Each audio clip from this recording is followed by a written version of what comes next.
राधे राधे। जिंदगी का सफर चैनल में आपका स्वागत है। सुबह के 7:30 बज रहे थे। रुक्मणी जी किचन से 2 कप चाय लेकर आती हैं और अपने पति सुरेश जी के साथ बैठकर चाय पीने लगती हैं। चाय पीते पीते रुक्मणी जी बात करने लगती हैं।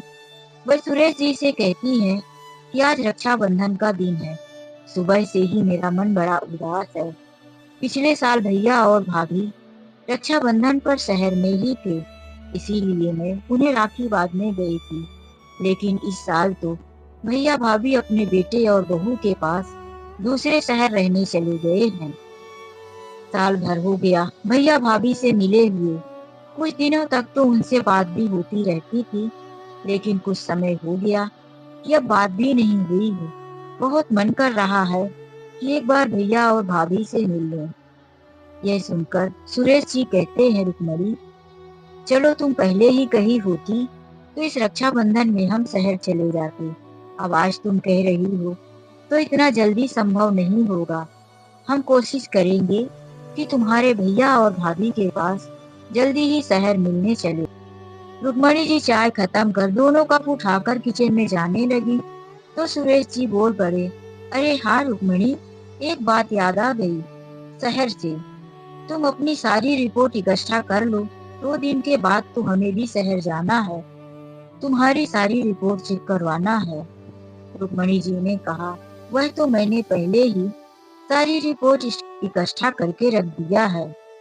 रुक्मणी जी को हुआ ये था कि 1 महीने से उनके पेट में दर्द हो रहा था। अपने ही गांव के डॉक्टर से, जिस छोटे शहर में रहते थे, उन्होंने कई बार दवाइयां ली, लेकिन उन्हें आराम नहीं हो रहा था। इसीलिए डॉक्टर ने उन्हें अपने शहर से 40 किलोमीटर दूर बड़े शहर में एक बड़ी हॉस्पिटल में जाने के लिए सलाह दिया था। वहां पर उनकी सोनोग्राफी भी करने को लिख दिया था और भी जो बाकी की रिपोर्ट थी सब डॉक्टर ने लिख कर दे दिया था। 2 दिन बीता। रुक्मणी जी और सुरेश जी दोनों चेकअप करवाने के लिए हॉस्पिटल पहुंच गए। डॉक्टर को दिखाने के बाद उनका जब सोनोग्राफी हुआ तो डॉक्टर ने बताया कि इनके पेट में एक पथरी हो गई है, जिसकी वजह से काफी दर्द होता है। जल्दी से जल्दी उसका ऑपरेशन किया जाए, नहीं तो वह पथरी बढ़ने वाली है, बढ़ती ही जा रही है। यह सुनकर तो सुरेश जी डर ही गए। वह अपने बेटे अजय को फोन लगा दिए, जो कि दूसरे शहर में रहता था। अजय से बात हुई, बेटा अजय, तेरी माँ के पेट में जो दर्द हो रहा था, आज मैंने उसका चेकअप करवाया। डॉक्टर का कहना है कि माँ के पेट में पथरी हो गई है, जल्दी से ऑपरेशन करना पड़ेगा। अजय ने कहा, पापा चिंता मत करो, अभी माँ को लेकर घर जाओ। डॉक्टर ने जो दवाइयाँ दिया हो वही ले लो। हम जल्दी ही वापिस आ रहे हैं और माँ के ऑपरेशन की व्यवस्था करेंगे। सुरेश जी ने कहा, बेटा मैं भी ऑपरेशन की तैयारी करके नहीं आया हूँ और मैं अकेले कर भी क्या सकता हूँ। तुम जल्दी से आ जाना, तुम्हारी माँ भी बहुत घबराई हुई है, बस हर वक्त तुमको ही याद कर रही है। ऑपरेशन के नाम से तो और भी डर गई है। अजय ने कहा, पापा माँ को संभालो और घर लेकर चले जाओ, मैं जल्दी ही पहुँच रहा हूँ। सुरेश जी रुक्मणी जी को संभालते हुए हॉस्पिटल से बाहर निकलने ही वाले थे कि अचानक से उन्हें एक वृद्ध पुरुष व्हील चेयर के पीछे पीछे भागे जा रहे थे। हॉस्पिटल का कुछ स्टाफ व्हील चेयर में एक बूढ़ी औरत को लेकर आगे जा रहे थे। यह देखकर उन्हें ऐसा लगा कि उस बूढ़े पुरुष को वह जानते हैं। उनकी आवाज और उनके पीछे से चलने के ढंग को देखकर वह रुक से गए। वह रुक्मणी जी से कहते हैं, रुक्मणी, यह व्यक्ति पता नहीं क्यों जाना पहचाना लग रहा है। रुक्मणी जी ने कहा, मुझे भी ऐसा ही लग रहा है, जरा पता करो तो यह कौन है। हो सकता है कोई जान पहचान वाले हों, काफी समय से मिले ना हो, इसीलिए नहीं पहचान पा रहे हैं। सुरेश जी और रुक्मणी जी उनके पीछे पीछे चल दिए। मैले और कपड़े गंदे थे, बड़ी बड़ी दाढ़ी हो गई थी, जिसकी वजह से वह पहचान में नहीं आ रहे थे। व्हील चेयर वाली औरत को ऑपरेशन थिएटर के अंदर ले गए और वह व्यक्ति बाहर ही खड़े रह गए। सुरेश जी उनके आगे जाकर देखे तो उनके पैरों तले जमीन सरक गई। वह उन्हें देखकर आश्चर्य में रह गए। अरे रुक्मणी, देखो तो, यह तो तुम्हारे भैया हैं। रुक्मणी, जो अभी धीरे धीरे चल रही थी, वह भी अब पहुंच ही गई। अपने भाई को इस तरह से हॉस्पिटल के पास, गंदे मैले कपड़े, बड़ी बड़ी दाढ़ी देखकर उनका हृदय कांप गया। भैया, आप इस तरह से इस हॉस्पिटल में, और वह औरत भाभी है क्या? अब तो रुक्मणी जी के भाई की आंखों से आंसू बहने लगे। हाँ बहन, वह तुम्हारी भाभी ही है। उनकी हालात बहुत खराब है। रुक्मणी जी ने कहा, भैया आप अपनी हालात के बारे में बताइए। आपको यह क्या हो गया है? आप इस तरह से। लेकिन अभी रुक्मणी जी के बड़े भाई कुछ कहने के हालात में नहीं थे। बस वह रोए जा रहे थे। रुक्मणी, यदि तुम्हारी भाभी को कुछ हो गया तो मैं क्या करूँगा? मैं कैसे जीऊँगा? वह बस रोए जा रहे थे। अब सुरेश जी उन्हें समझाते हुए कहते हैं, भैया कुछ नहीं होगा, मत रो, धीरज रखो, हम सब आ गए हैं ना, अब चिंता मत करो। सुरेश जी एक डॉक्टर से कहते हैं, डॉक्टर साहब, वह औरत जो अभी ऑपरेशन थिएटर में है, उनका अच्छे से ध्यान रखिए। आप पैसे की चिंता मत कीजिए। जितना पैसा लगेगा, जो दवाइयों की जरूरत है, वह सब कुछ कीजिए, लेकिन उनकी जान बचा लीजिए। यह सुनकर डॉक्टर कहते हैं, आप चिंता मत करें, हम पूरी कोशिश कर रहे हैं। ऑपरेशन थिएटर के बाहर बैठे हुए, इंतजार करते हुए तीनों लोगों की बेचैनी बढ़ती जा रही थी। 1 घंटा गुजर गया था। तभी एक डॉक्टर बाहर निकलकर माफी मांगते हुए कहते हैं, मुझे माफ कर दीजिए, मैं पेशेंट को नहीं बचा पाया। यह शब्द बोलना था कि तीनों की आंखें फटी रह गई। रुक्मणी जी के भाई तो जैसे चक्कर खाकर गिरने वाले थे। डॉक्टर साहब क्या कह रहे हैं? ऐसा मत बोलिए, उनकी जान बचा लीजिए। लेकिन डॉक्टर कहते हैं, अब कुछ नहीं हो सकता, आपने लाने में बड़ी देर कर दी। उनकी काफी समय से तबीयत खराब थी। उनके शरीर में खून बिल्कुल नहीं रह गया था। यहाँ तक कि वह, ऐसा लग रहा है कि कई दिनों से कुछ खाई भी नहीं थी। रुक्मणी जी के भाई कहते हैं, हाँ, ये बात तो सही है, कई दिनों से मेरी पत्नी कुछ खाई नहीं थी। और वहीं सिर पर हाथ रख वहीं रखी हुई बड़ी सी टेबल में निढाल होकर बैठ जाते हैं। फिर रुक्मणी जी और उनके पति सुरेश जी संभालते हुए उन्हें घर ले जाते हैं और अपनी भाभी का अंतिम दाह संस्कार करवाते हैं। 15 दिनों तक लोगों का आना जाना, 13 दिन बाद 13वीं, यह सारी प्रक्रियाएं होती रही। सुरेश जी का बेटा जो अजय अभी दूसरे शहर में किसी काम से गया था, वह भी खबर पाया कि मेरे मामी जी खत्म हो गई है। मामा जी मेरे घर पर हैं, लेकिन वह अपनी नौकरी की वजह से वापस नहीं आ पाया। वह अपने ऑफिस के काम से गया था। मेहमानों के घर से जाने के बाद रुक्मणी जी और सुरेश जी एक दिन बैठकर रुक्मणी जी के भाई से बात करने लगते हैं। भैया, अब तो बताइए, आखिर क्या हुआ था आपके साथ? आप तो अपने बेटे और बहू के पास रहने शहर गए थे, फिर आप लोग यहाँ कैसे? यह सुनकर वह दुखी मन से कहने लगे, हाँ बहन, गया तो था अपने बेटे और बहू के साथ शहर में रहने, कि वहाँ आराम से हम दोनों पति पत्नी रहेंगे।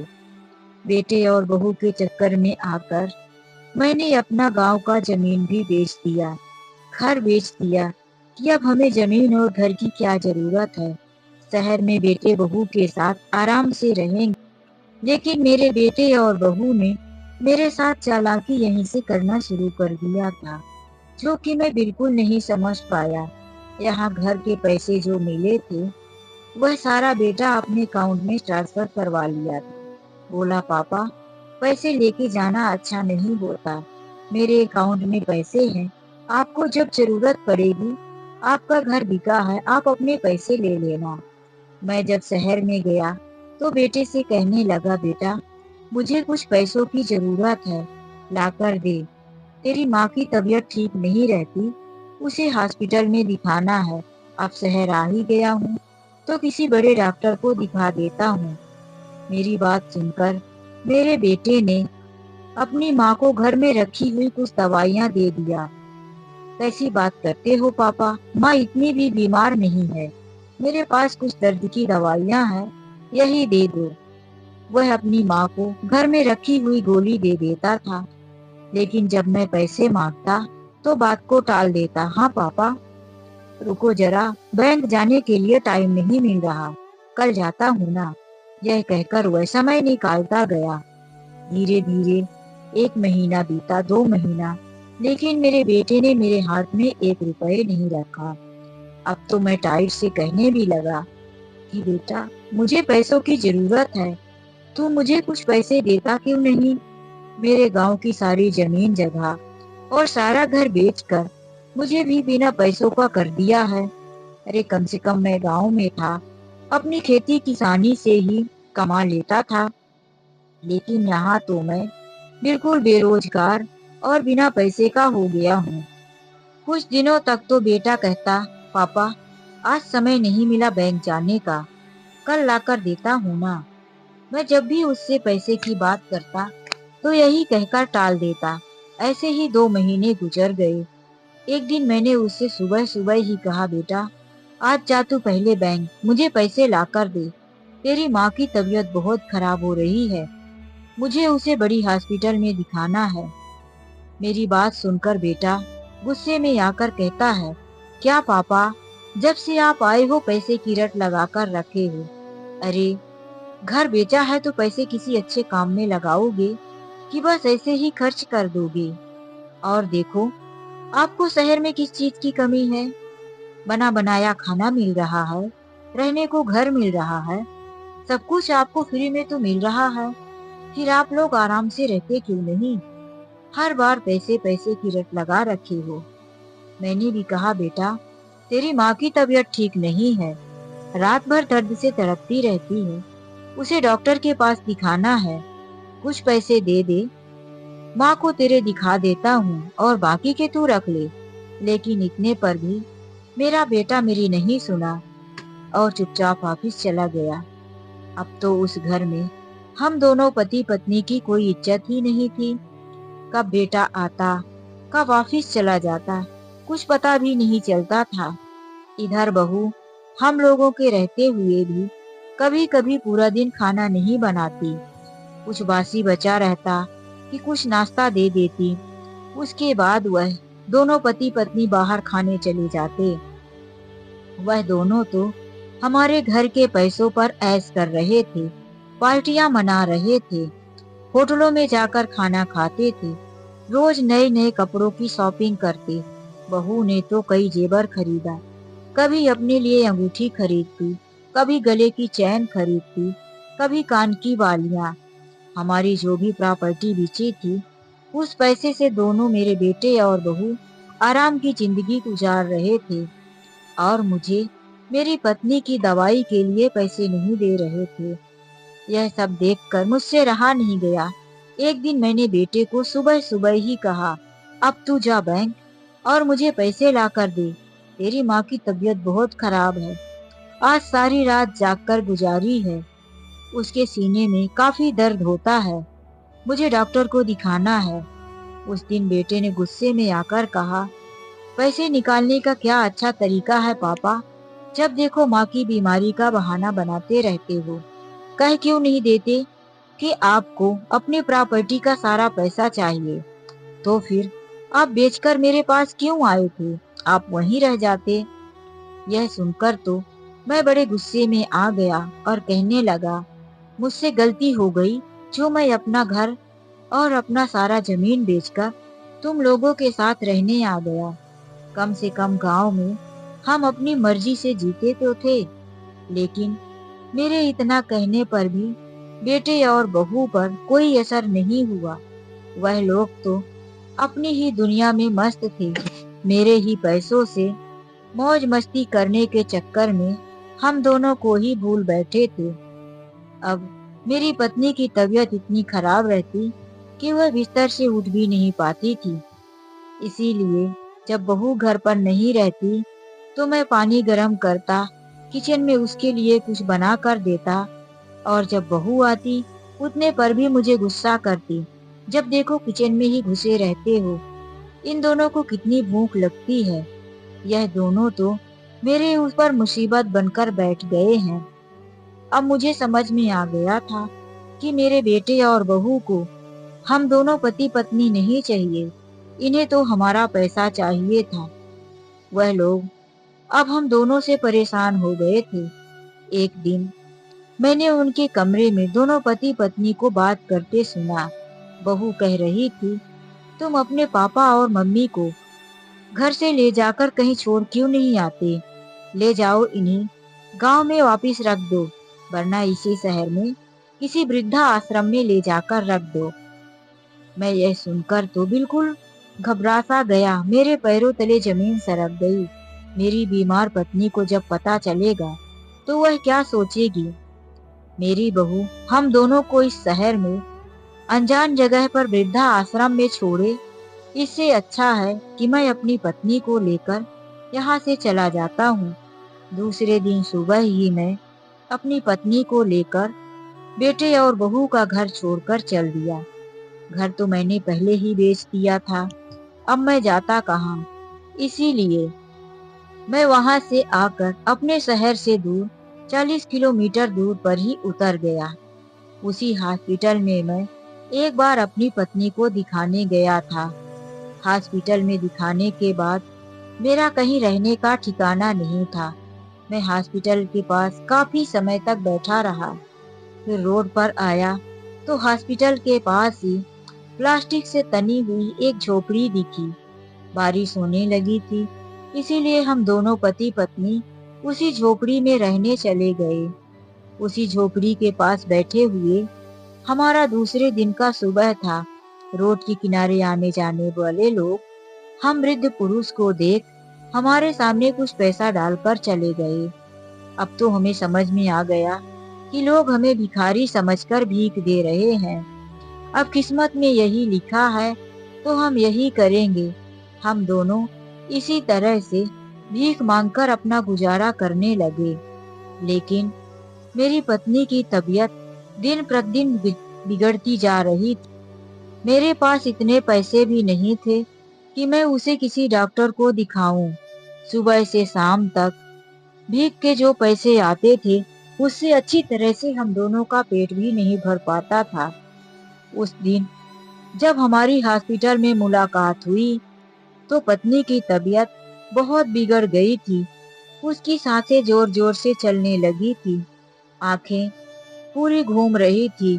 मैं घबराकर हॉस्पिटल लेकर आया और फिर बाहर एक व्हील चेयर थी।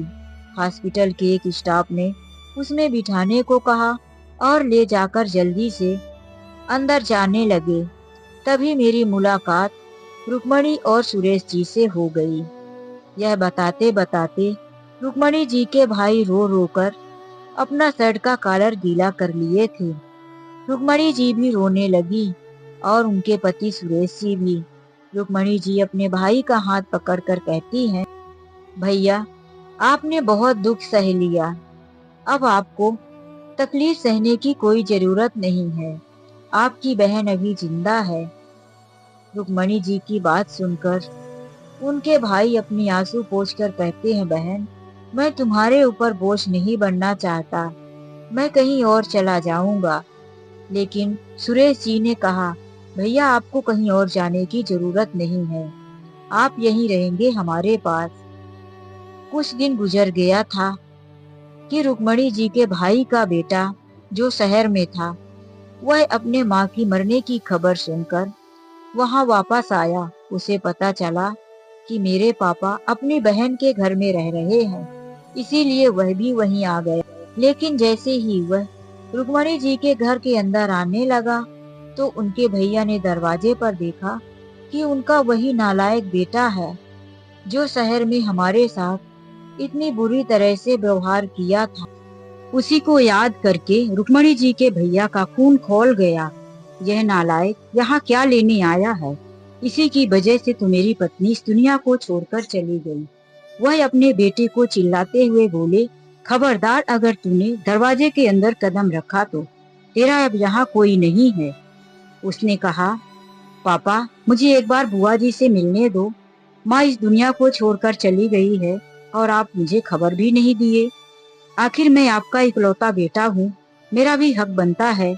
इतना सुनकर तो रुक्मणी जी के भैया और भी आग बबूला हो गए। तू अभी हक की बात करता है? वह दिन याद कर जब तू हम बूढ़े माता पिता को हमारा अपना घर और जमीन बेचकर सारे पैसे ले लिए।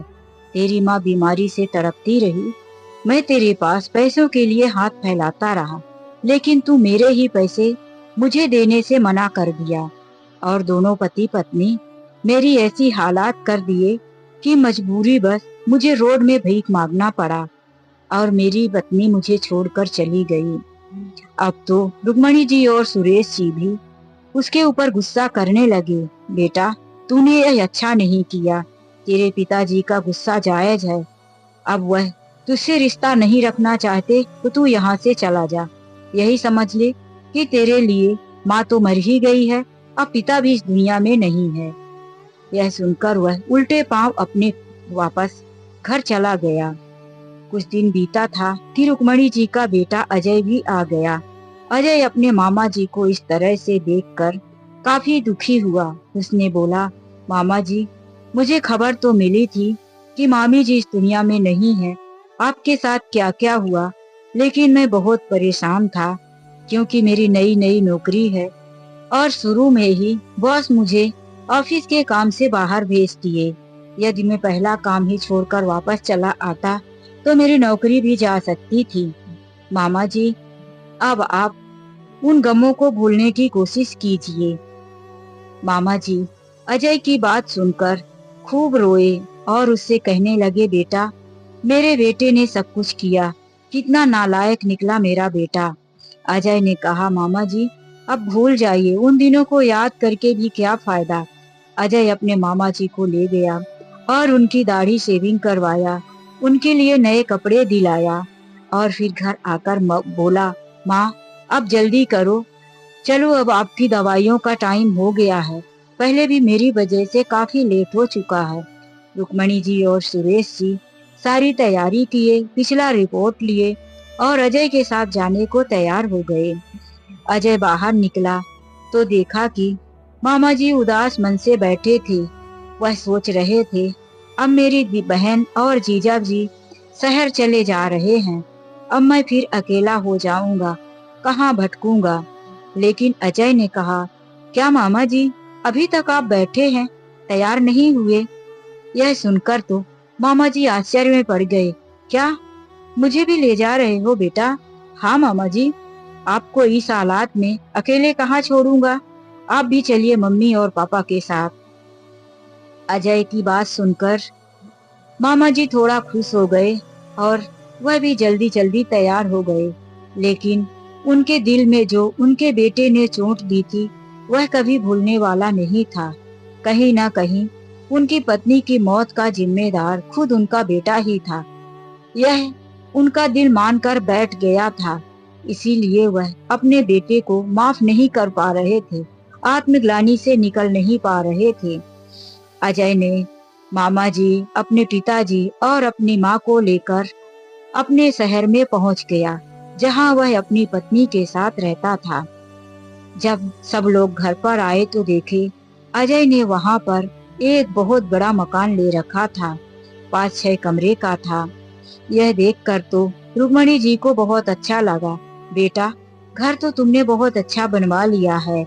अजय ने बोला, हाँ माँ जी, यहाँ आप लोगों को कोई तकलीफ नहीं होगी, आप लोग अपने हिसाब से रहिए। अजय की पत्नी ने भी अपने सास ससुर और मामा ससुर का बहुत अच्छे से स्वागत किया।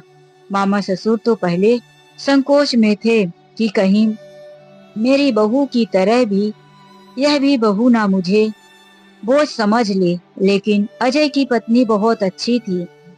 नाश्ता देने गई तो वह संकोच के मारे नाश्ता नहीं कर रहे थे। अजय की पत्नी ने कहा, मामा जी, आप संकोच क्यों कर रहे हैं, नाश्ता कीजिए। जैसे ही मामा जी ने चाय उठाई तो उनके थरथराते हुए हाथों से चाय का कप नीचे गिर गया। वह बहू की तरफ देखकर घबरा गए और जल्दी से अपने कंधे में रखे हुए गमछे से चाय पोंछने लगे। तो अजय की पत्नी ने कहा, नहीं नहीं नहीं मामा जी, आप ये क्या कर रहे हैं? यह काम आपका नहीं है। चाय गिर गई है, किसी से भी गिर जाती। चलिए आप बैठ जाइए, मैं आपके लिए दूसरी चाय लाती हूँ और यह सफाई में कर लूंगी। आपको चिंता करने की जरूरत नहीं है। दूसरी चाय लाकर दी और फिर अजय की पत्नी ने खुद सफाई किया। अजय अपनी माँ को ले जाकर बड़ी हॉस्पिटल में दिखाया और उसका ऑपरेशन करवा दिया। माँ जल्दी ही ऑपरेशन के बाद स्वस्थ होने लगी थी। अजय के पिताजी को वहाँ वह मान सम्मान मिल रहा था जो उनके बेटे और बहू के पास कभी नहीं मिला। रुक्मणी जी भी अपने भाई की हालात देखकर शहर आने से डर रही थी। उन्हें लग रहा था कि कहीं मेरे बेटे और मेरे बहू ने यदि मेरे साथ ही ऐसा किया तो हम कहीं का नहीं रहेंगे। इसीलिए वह अपने छोटे से शहर की जमीन और प्रॉपर्टी अपने पति के नाम पर ही रखकर छोड़कर गई थी। उन्होंने यह सोच लिया था कि यदि मेरे बेटे और बहू ने मेरे साथ कुछ ऐसा वैसा किया, अपमान किया, तो मैं उल्टे पांव ही अपने पति के साथ अपने गांव आ जाऊंगी, अपने पति के घर में रहूंगी। जैसे होगा मैं गुजारा कर लूंगी। लेकिन रुक्मणी जी की बहू ऐसी नहीं थी। वह उन लोगों का बहुत अच्छे से ख्याल रख रही थी और वहीं मामा जी भी बहुत अच्छे से खुश रहने लगे थे। मामा जी भी मन में सोचे कि दुनिया के सब बेटे बहू एक जैसे नहीं होते। यदि मेरा बेटा लालची निकला तो मैं दुनिया के सारे बेटे बहू को क्यों गलत समझूं। यहाँ मेरी बहन का बेटा, वह तो बिल्कुल अलग है। इसीलिए सबको एक नजरों से देखना उचित नहीं है। सब लड़के एक जैसे नहीं होती, सभी बहुएं एक जैसी नहीं होती। इस दुनिया में सबके अलग अलग विचार होते हैं। कोई नेक होते हैं तो कोई लालची भी होते हैं। कोई अपने माता पिता का सम्मान करते हैं तो कोई अपने माता पिता को बोझ समझते हैं। यही रुक्मणी जी अपने मन में सोचती और उनके भाई अपने मन में। लेकिन अभी भी अजय और अजय की पत्नी इन सब बातों से अनजान थी। अपने सास ससुर और साथ ही मामा ससुर जी का भी बहुत अच्छे से ध्यान रख रही थी। कभी भी उनका अपमान करने की कोशिश नहीं कर रही थी। घर में इतने सारे काम बढ़ गए थे। अजय ने एक नौकरानी रख दिया क्योंकि उसकी पत्नी के लिए सास की सेवा करना और भी लोगों के लिए खाना बनाना, घर के काम करना बहुत हो गया था। इसीलिए अजय एक नौकरानी रख दिया जो कि घर के कामों में मदद किया करती थी। अब सब लोग अजय के साथ सुखपूर्वक रहने लगे थे। रुक्मणी जी की भी तबीयत ठीक होने लगी थी और मामा जी भी अपने दुखों को कुछ भुलाकर नई जिंदगी जीने की शुरुआत कर चुके थे। तो दोस्तों, यह कहानी आप लोगों को कैसी लगी, लाइक और कमेंट करके जरूर बताएं। चलिए मिलते हैं ऐसी एक नई कहानी के साथ। आज के लिए बस इतना ही। राधे राधे। जिंदगी के सफर चैनल में यदि पहली बार आए हैं, यह कहानी पहली बार सुन रहे हैं, तो प्लीज जाने से पहले चैनल को सब्सक्राइब करना मत भूलिए। राधे राधे।